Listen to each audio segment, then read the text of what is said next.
bom dia, boa tarde, boa noite. Eita, é com muita alegria, né? Mais uma vez aqui com conteúdo para todos vocês. E hoje a gente vai estar reagindo mais um conteúdo. Né, Irineu? Qual é o conteúdo que a gente vai reagir hoje? Bom dia, boa tarde, boa noite, Lulão. Hoje eu quero trazer para o seu canal aqui um conteúdo de ciência, cara, porque Eita, muito bom. o canal aqui é sobre ciência, religião, o dia a dia do Lula, é sobre tudo isso, né, Lula? E Isso hoje a aí, gente a gente vai, traz de tudo um pouco aqui, né? isso Para as aí, pessoas. traz conhecimento para as pessoas. E Verdade. hoje a gente vai reagir, né? Eu já vi esse vídeo várias vezes, mas é a primeira vez que o Lula vai estar vendo. A gente vai reagir a uma nova técnica de edição genética que promete revolucionar a medicina, promete curar várias doenças que atualmente não tem cura, né? E tem até um dilema ético envolvido isso aí, que é Eita. basicamente editar o seu DNA, cara. Então, vamos lá? Vamos lá. Que Deus ajude que seja logo, né? Tomara, né, mano? Imagina se Tomara. conseguirem curar o glaucoma com isso daí. Então, que Deus ajude que seja logo, logo. Vamos lá. Uma das coisas que permitiu que a civilização atual existisse, que se formasse, foi a agricultura. Só que a agricultura tem um problema. As colheitas são sensíveis a pestes e mudanças no clima. Uma plantação dar errado podia ser uma sentença de morte para grupos que viviam nas antiguidades. Não demorou muito para seres humanos perceberem que algumas plantas tinham características que as tornavam mais resistentes contra pragas ou alterações no clima. E naquela época todos selecionavam as variedades de plantas na base da tentativa e erro. Às vezes por tentativa, só que na maioria das vezes por erros, pouco a pouco os seres humanos foram mudando as plantas e conseguindo variações mais resistentes. A humanidade passou séculos tentando entender como que determinadas características eram transportadas de geração para geração. O primeiro grande passo em direção a isso foi entender que todo ser vivo era formado por células. Só que isso por si só não seria o suficiente para explicar como algumas características eram passadas de geração para geração. O próximo passo veio com a descoberta de que essas células possuíam partes ainda menores. Elas eram formadas por moléculas. E algumas dessas moléculas eram bastante especiais. Quando pensamos em moléculas, a primeira que vem à cabeça talvez seja a de água. Só que as moléculas de água são bastante entediantes. Elas congelam a 0 graus Celsius, entram em ebulição nos 100 e, basicamente, a água é o solvente universal que permite a vida como nós conhecemos. Mas isso é entediante. Mas nada entediante é um grupo muito específico de moléculas que nós descobrimos, os ácidos nucleicos, que por sinal estão presentes no núcleo das células. Os ácidos nucleicos são tão incríveis que conseguem não só comandar outras moléculas, mas também se preservar ao longo do tempo produzindo cópias deles mesmos que depois serão transmitidas para novas células. Se você acha que isso é incrível, é porque é. Dois exemplos de ácidos nucleicos são o DNA e o RNA. Há mais de 50 anos nós viemos destrinchando essas moléculas, tentando entender absolutamente tudo sobre elas. E spoiler, nós já conseguimos muito. Nós conseguimos, por exemplo, fazer a edição dessas moléculas, cortar parte que não queremos e introduzir partes novas.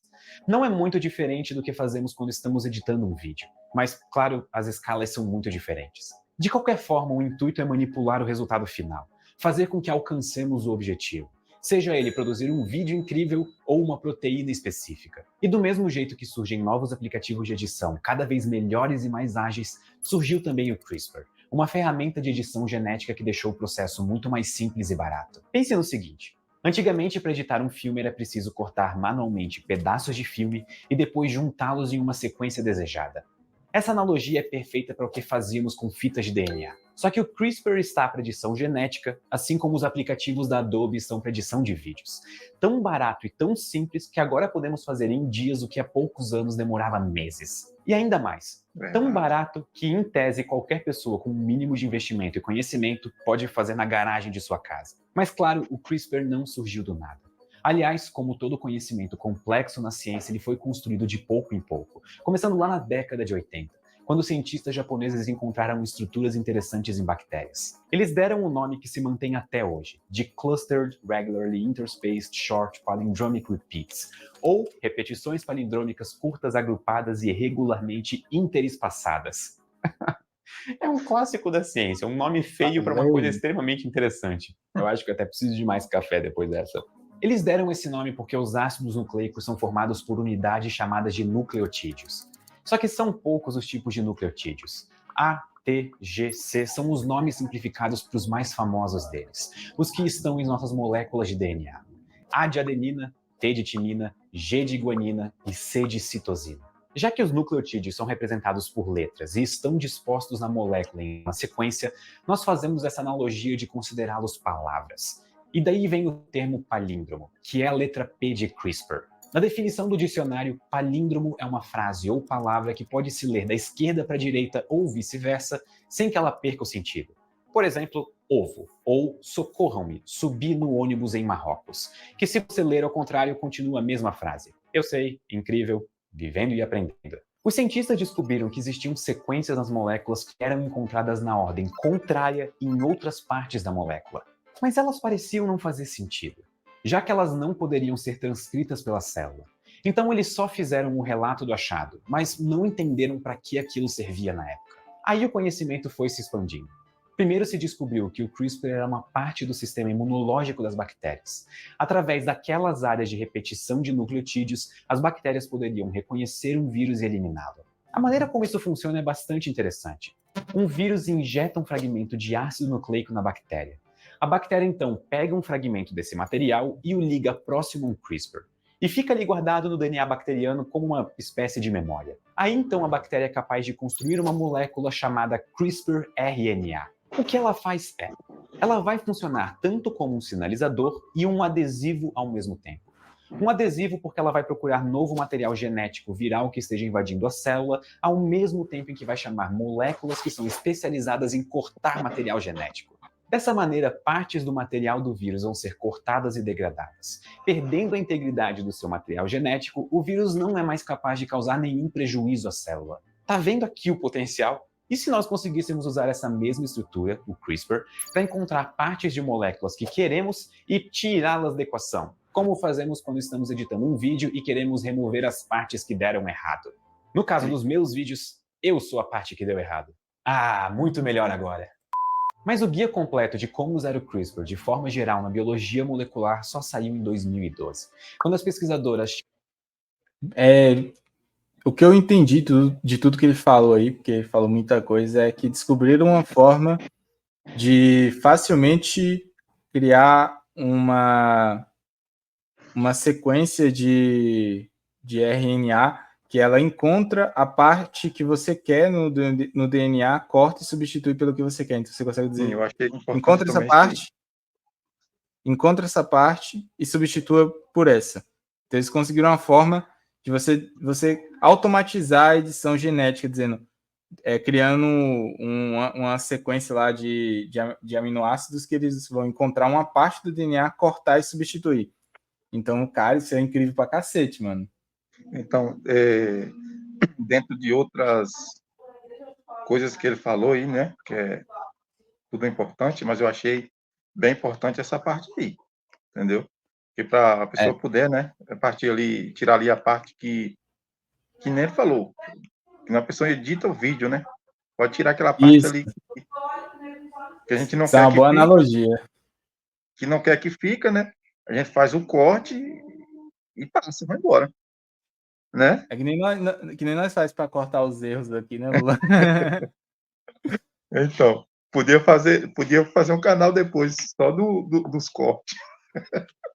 Verdade. Pois é, né?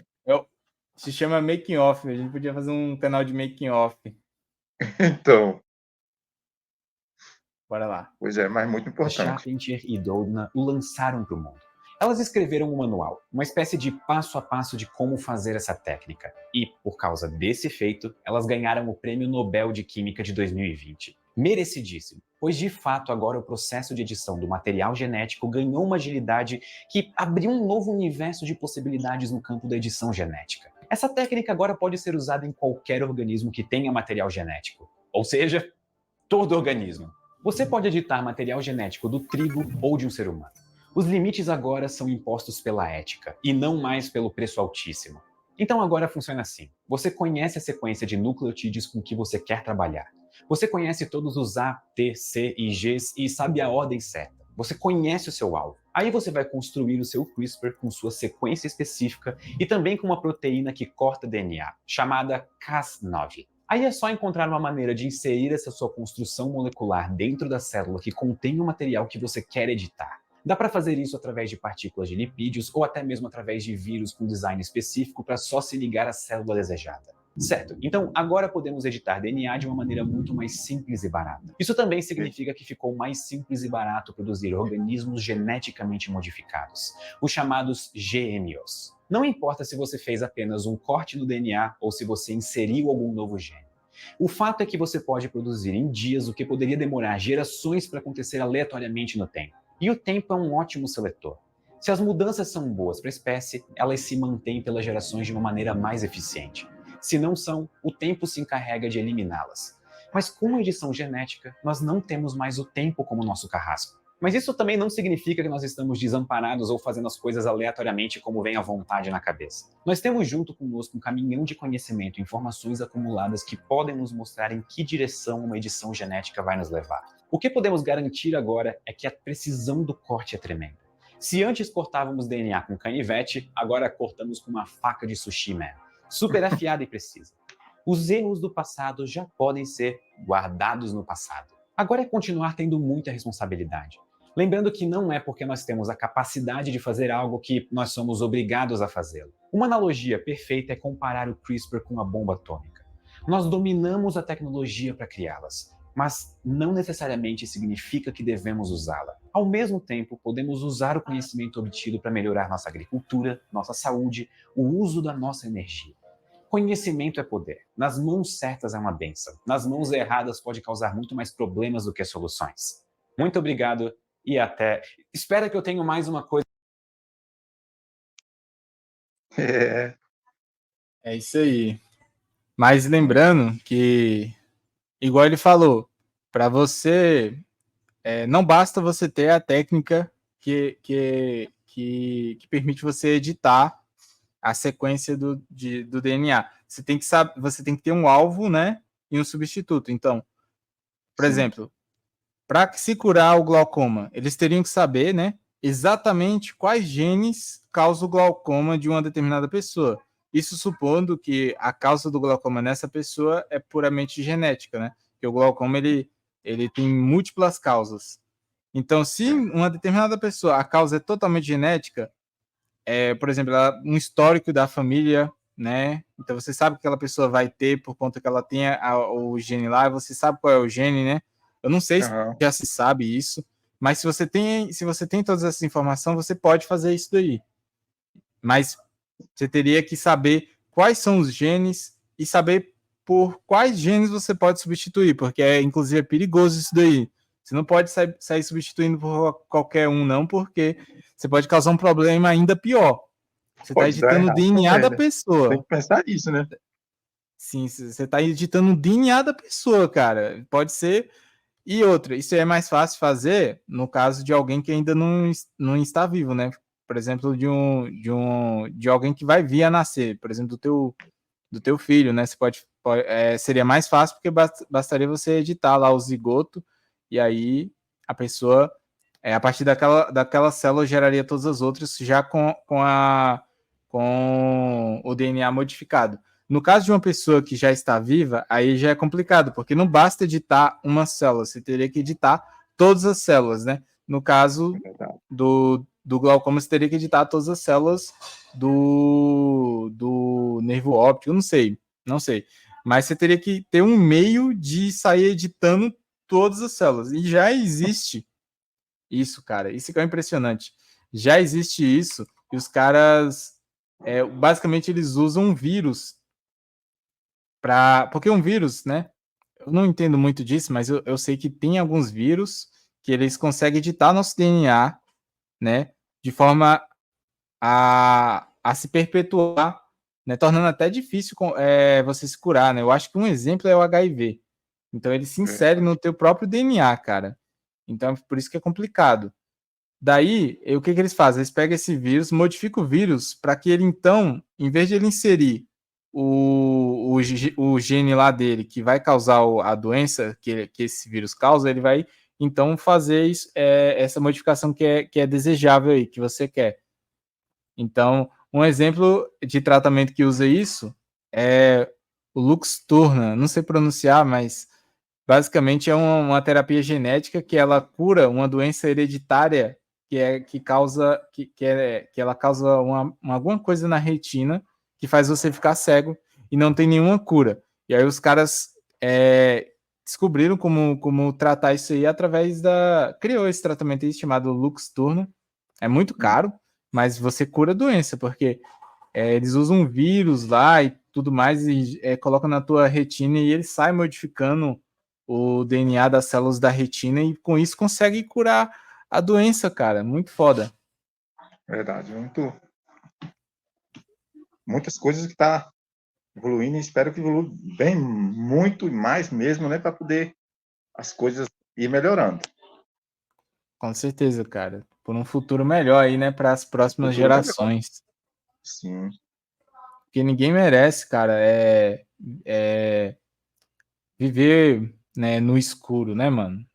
Então, Então, que tem que nem pesquisar. em vários conteúdos eu falo, né? Tem hora que eu sinto até que eu repito muito essa frase, né, nos meus vídeos, mas é por causa que eu sou preocupado nessa situação, entendeu? Eu falo sempre, cuidado, cuida, porque viver no escuro não é fácil. Falo sempre isso aí nos meus conteúdos. Corre atrás, até onde puder, corre atrás, porque não é todas as pessoas também, né, que nem enxerga, vai perder a visão total, que vai ser igual, não. Então, corre atrás, busca suas visões, né? Quem ainda tem. Sim, vamos torcer para que evolua os tratamentos, para que cada vez mais as pessoas consigam ter uma qualidade de vida melhor, né, não? Verdade. E é isso aí, galera. Foi esse conteúdo que eu quis trazer. Gostou, Lula? Gostei sim, né? E a gente vai estar trazendo mais e mais conteúdos, né, para estar aí falando também para as pessoas o que está evoluindo no mundo da ciência, entendeu? Sobre as coisas importantes que está aparecendo. É isso aí.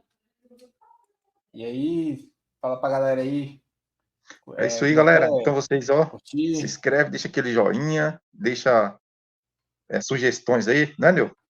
Isso, deixe sugestões aí do que a gente trazer pro canal, né? Sim. Tchau, tchau.